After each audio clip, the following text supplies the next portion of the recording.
Hello everyone, I'm Angelica, aka Gunsmile, and today I want to talk about Orken. If you don't know what that is yet, well, you're in for a treat. The latest IP from the brilliant mind of Marko Djurdjevic and art studio SIXMOREVODKA, Orken is a novel series told through shifting perspectives and mediums to achieve maximum narrative effect. It transports you to Edom, a lush and vibrant continent, fertile soil, snow-capped mountains, and great plains. It is home, but it is now under attack by foreigners from across the ocean, the people of metal, who bring with them fire and death.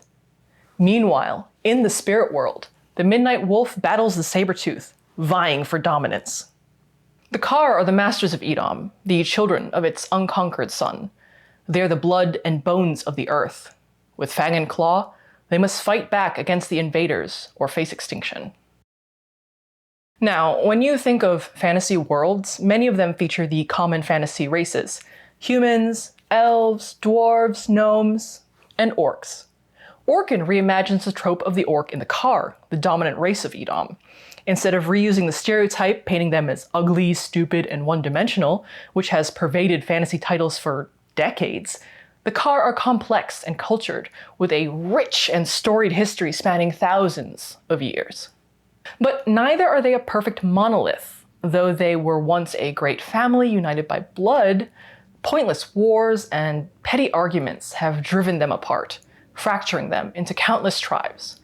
And now, after generations of infighting and the ravages of disease, only 4 remain.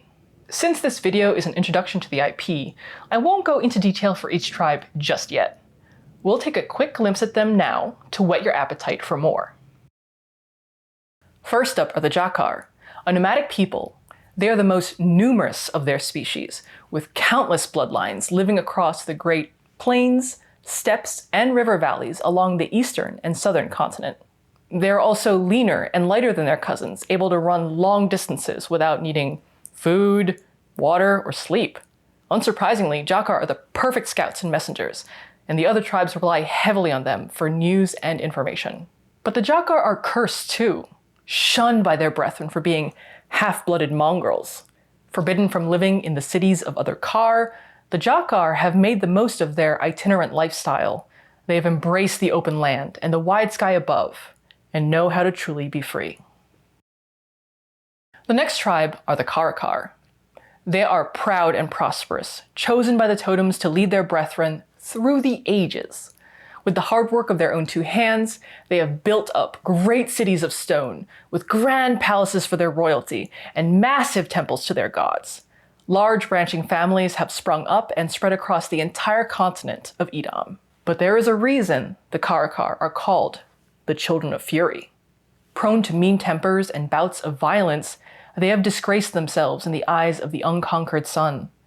They were the first to succumb to the disease called Gethwinter, which transformed them from wrathful but proud warriors into raging, mindless beasts. So great was their transgression that they were cursed with hairlessness, forcibly stripped of the same beauty and majesty that graced the other tribes.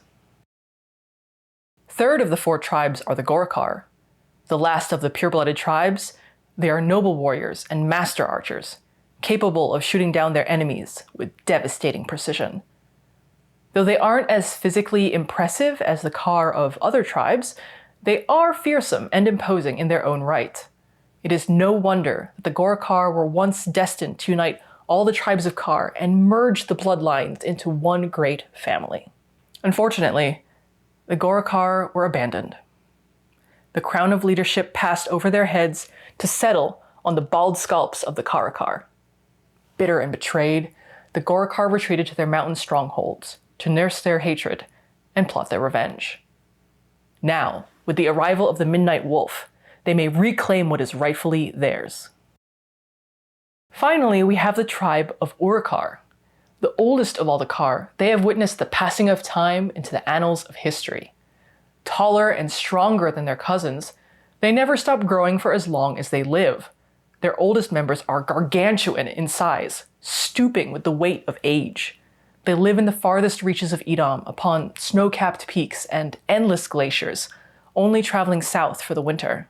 Despite their imposing stature, however, The Urukhar abhor violence, acting instead as judges and mediators, healers and mystics. They know the untold damage endless wars and disease have ravaged upon their people, and they want nothing more than to prevent the past from repeating itself. Though the four tribes share many of the same traits such as their amber-colored eyes and supernatural gifts, they are too stubborn to set aside their differences in support of each other. With the coming of the people of metal, however, they will need to learn how, or perish. In Edom, there are two planes of existence: the mundane, physical world of the land itself, and the spirit world that spans the heavens. This spirit world is ruled by the totems, powerful beings closely linked to their counterparts and incarnations in the mundane world. At the moment of creation, 21 totems manifested to guide the Khar and serve as the leaders of their tribes.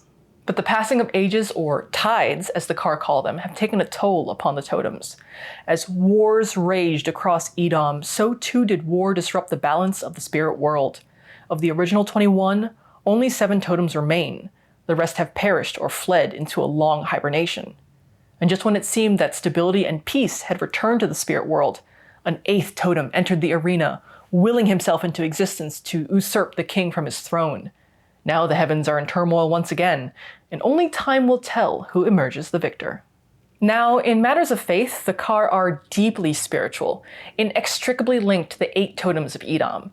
On the grand scale, the totems guide the 4 tribes, shaping their histories and cultures. But each individual Khar answers to a totem too, the one that calls to them, choosing them as an incarnation of that totem's will. It is a fact of life, an inevitability, never a matter of if, only a matter of when. And when it does happen, blessings, powers.